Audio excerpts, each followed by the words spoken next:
আসসালামু আলাইকুম রহমতুল্লাহ। বিসমিল্লাহির রহমানির রহিম। রব্বি জিদনি ইলমা রব্বি হাবলি হিকমা।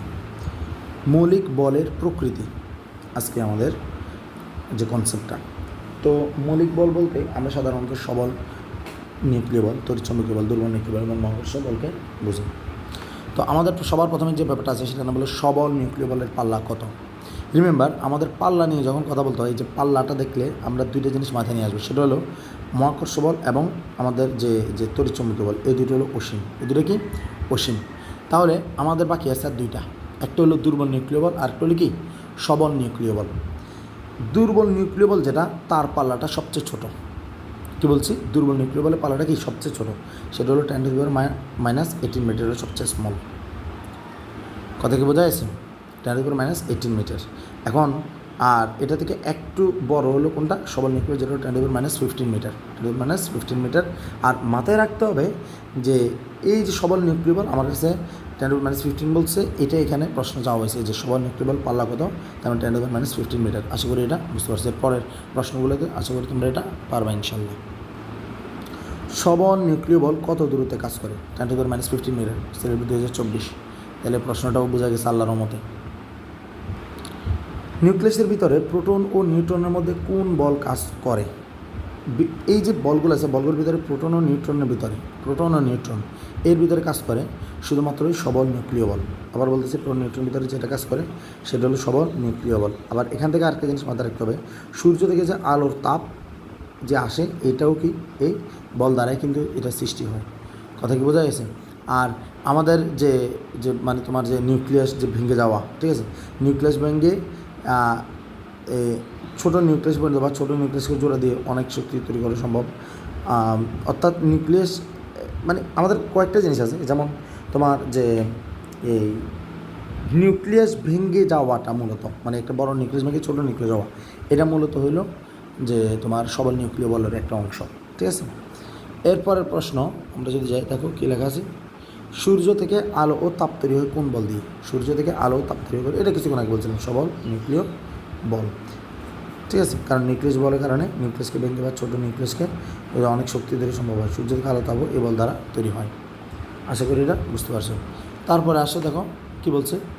তেজস্ক্রিয় নিউক্লিয়াস থেকে যে বিটা রশ্মি বের হয়, তেজস্ক্রিয় নিউক্লিয়াস থেকে যে বিটা রশ্মি বের হওয়া, এই বিটা রশ্মি বের হওয়া এটা গত বছর মেডিকেল প্রশ্নে আসে। এখন তো 2023 সালের মেডিকেল ভর্তি পরীক্ষা প্রশ্নটা আসে যে বিটা রশ্মি বের হওয়া এটা কোন বলের কারণে। তো এটা হলো দুর্বল নিউক্লিয় বল। রিমেম্বার, তেজস্ক্রিয় রিলেটেড কোনো কিছু বলছে মনে করবে, সেটা হলো কি দুর্বল নিউক্লিয় বল। ওকে, আর এটা আমরা জানি এটা খুব অল্প দূরত্বে কাজ করে। আর এটা সম্বন্ধে কিছু আপাতত বলবো না, সামনে বলতেছি। তারপরে আবার প্রশ্ন আসছে, নিচের কোন বলের কারণে সূর্য থেকে তাপ পাওয়া যায়? তো সূর্য থেকে তাপ, এটা তো আমরা জানি, এটা হলো সবল নিউক্লিয় বল। এটা কি বল? সবল নিউক্লিয় বল। বিকর্ষণ বল কোনটি? প্রশ্ন করেছি, বিকর্ষণ বল কোনটি? তো তুমি কয়েকটা জিনিস খেয়াল রাখবা, যে মানে আকর্ষণ এবং বিকর্ষণ এই দুইটা আসলে কারাকারি দুইটার সাথে জড়িত। যারা আকর্ষণধর্মী মানে মহাকর্ষ বল ও সবল নিউক্লিয় বল, এটা সম্পূর্ণ সময় আকর্ষণধর্মী। আবার বলতেছি, মহাকর্ষ বল এবং সবল নিউক্লিয় বল এটা সবসময় কি আকর্ষণধর্মী। তাহলে বাকি রইল কি দুর্বল নিউক্লিয় বল আর কি বিদ্যুৎ চুম্বকীয় বল। রাইট? তো মাথায় রাখবা যে সবল নিউক্লিয় বলের মতোই কিন্তু দুর্বল নিউক্লিয় বল আমাদের আকর্ষণের ভিতরে মহাকর্ষ, সবল নিউক্লিয় বল এবং দুর্বল নিউক্লিয় ওইটাও আসে, কিন্তু এটা এখানে দেয় নাই। শুধুমাত্র বিদ্যুৎ চুম্বকীয় বল সে আকর্ষণ ও বিকর্ষণ দুইটা কাজ করে। তাহলে বিকর্ষণ বল কোনটি? তাহলে আমরা মাথায় রাখবো সেটা হলো বিদ্যুৎ চুম্বকীয় বল। আর দুর্বল নিউক্লিয় বল যেটা, ওটাও ভিতরে কিন্তু কী কাজ করে? আকর্ষণ বল কাজ করে। মহাকর্ষ, সবল, দুর্বল বল এরা আকর্ষণ ধর্মী। আশা করি এরা বুঝতে পারছো। তারপরে প্রশ্ন কী করছে, ইলেকট্রো উইক ফোর্স। কী বলছি? Electroweak force. তো ইলেকট্রো উইক ফোর্স মানে এখানে ইলেকট্রো বলতে যদি ইলেকট্রনকে বোঝানো হচ্ছে, আর উইক মানে কি দুর্বল। তো এরা যথারীতি আমাদের দুর্বল নিউক্লিয় বলটা অবশ্যই আসে। কথা কি বোঝা যাচ্ছে? আর ইলেকট্রোর যে ব্যাপারটা, যে মানে তোমার যে কী বলা যায়, যে ইলেকট্রোর যে ব্যাপারটা, ওইটা মূলত নর্মালি এই আমি ব্যাপারটাকে এভাবে বলা যায়, তুমি যখন মানে ইলেকট্রোউইক ফোর্স নামটা শুনবা, মাথায় রাখবা এটা একটা কম্বাইন্ড ফোর্স মানে এটা একটা যৌথ ফোর্স, দুইটা একসাথে এটাকে ব্যাখ্যা করা লাগে। এবং সেই দুইটা কি, একটা হলো বিদ্যুৎ চুম্বকীয় বল আর একটা হলো দুর্বল নিউক্লিয় বল। তাহলে ইলেকট্রিক ফোর্স দুটি বলের সমন্বিত রূপ, সেটা হলো কি বিদ্যুৎ চুম্বকীয় বল এবং কি দুর্বল নিউক্লিয় বল। আশা করি এটা বুঝতে পারছো। এরপরে প্রশ্নে কী বলেছে দেখো, বিদ্যুৎ চুম্বকীয় বল মাধ্যাকর্ষণ শক্তির তুলনায় কত গুণ শক্তিশালী। কী প্রশ্ন করা হয়েছে, বিদ্যুৎ চুম্বকীয় বল মাধ্যাকর্ষণ শক্তির তুলনায়। মাথায় রাখবা যে তুমি, আমি একটা জিনিস বলছিলাম, সেটা হলো যে শতদম, কিছুক্ষণ আগে বলছিলাম না, শতদম মানে কি, শতদম মানে হলো সবল নিউক্লিয় বল, তড়িৎচুম্বকীয় বল, দুর্বল নিউক্লিয় বল, আর হচ্ছে মহাকর্ষ বল। তো মহাকর্ষ বল এটা হলো সবচেয়ে নিচের, সবচেয়ে দুর্বল। তো এটাকে আমরা যদি এক ধরি, কত ধরি, এক, এটা কত ধরি, এক। যেটা দুর্বল নিউক্লিয় বল, এটাকে আমরা ধরি, দুর্বল নিউক্লিয় বলকে আমরা ধরি 10⁻, দুর্বল নিউক্লিয় বলকে আমরা ধরি 10⁻31। কী বলছি, দুর্বল নিউক্লিয় বলকে আমরা কত ধরি, 10⁻31। আর যেটা তড়িৎচুম্বকীয় বল, এটাকে ধরি 10⁻36। এটা কী বলি, 10⁻36। আর সবল নিউক্লিয় বলকে আমরা ধরি 10⁻38। তাহলে দেখো আমরা বলছি বিদ্যুৎ চুম্বকীয় বল মাধ্যাকর্ষণ শক্তির তুলনায়, তাহলে বিদ্যুৎ চুম্বকীয় বল কোনটা, এটা মাধ্যাকর্ষণ তুলনায় 10⁻36, তাহলে আনসার হলো 10⁻36। দেখো এখানে 10⁻36 আছে। আর তোমার যেটা সবল নিউক্লিয় বল, এটা 10⁻38, তড়িৎচুম্বকীয় বলের তুলনায় মাত্র 100 গুণ বেশি শক্তিশালী। আর তোমার যে দুর্বল নিউক্লিয় বল 10⁻31 না, এটার তুলনায় কত, এটা 31, এটা 38, তার মানে প্রায় কত 1 কোটি গুণ বেশি শক্তিশালী। কথাকে বোঝা গেছে, আশা করি এটা বুঝতে পারছো। এরপরে দেখো কী বলছে, প্রকৃতি বিদ্যমান মৌলিক বল কয়টি, আমরা জানি মৌলিক বল হলো আমাদের 4টি, এটা নিয়ে তার কিছু নেই। আর সবলতার উপর, এটা তো তোমাদেরকে আগে বলছি, সবলতার ভিত্তি করে নিচের কোনটি সঠিক, আমরা জানি শতদম। কী বলছি, শতদম।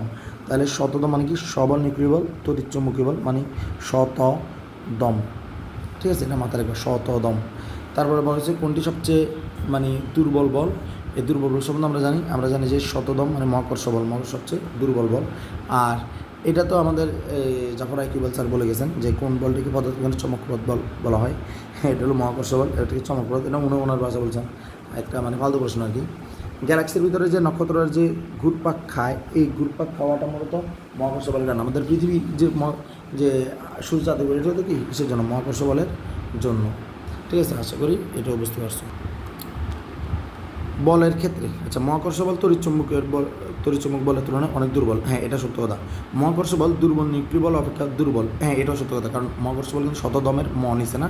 তড়িৎচুম্বক বল সবল নিউক্লিয় বল না, সবল নিউক্লিয় বল তড়িৎচুম্বক বল শক্তিশালী।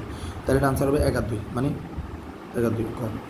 তারপরে বলছে বল প্রয়োগের ফলে কী কী ঘটে নর্মালি, এটা কিন্তু আমাদের দ্বিতীয় সূত্র থেকে আসছে, যদি এটা এখানে বসে দিচ্ছে প্রশ্নটা। বল প্রয়োগের ফলে অনেক কিছু হতে পারে, যেমন বস্তুর আকার পরিবর্তন হয়, সেটা কীরকম, যেমন ধরো তুমি একটা প্লাস্টিকের ধরো একটা বলের উপর ঘুষি মারলা, বল এটার আকার পরিবর্তন হবে, বস্তুর গতির দিক পরিবর্তন হয়। তুমি একটা বলকে লাথি মারলে তার গতির দিক পরিবর্তন হবে।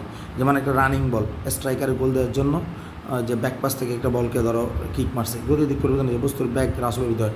হ্যাঁ, বল প্রয়োগের কারণে, যেমন একটা বল তোমাকে পাস দিচ্ছে, তুমি এটাকে রিসিভ করছো, তাহলে বলটা দ্রুত আসছে, তুমি এটাকে রিসিভ করে এটাকে স্লো করে ফেলছো, ঠিক আছে, এটা হতে পারে। তাহলে আনসার 1, 2, 3 তিনটাই হতে পারে আনসার, ঠিক আছে। এখানে বলছে বল প্রয়োগের ফলে কিছু দিছে, স্থির বস্তু গতিশীল হয়, গতিশীল বস্তুর ব্যাগ বৃদ্ধি বা হ্রাস পায়, গতিশীল বস্তুর ব্যাগের দিক পরিবর্তন হতে পারে, বস্তুর আকারেও পরিবর্তন হতে পারে।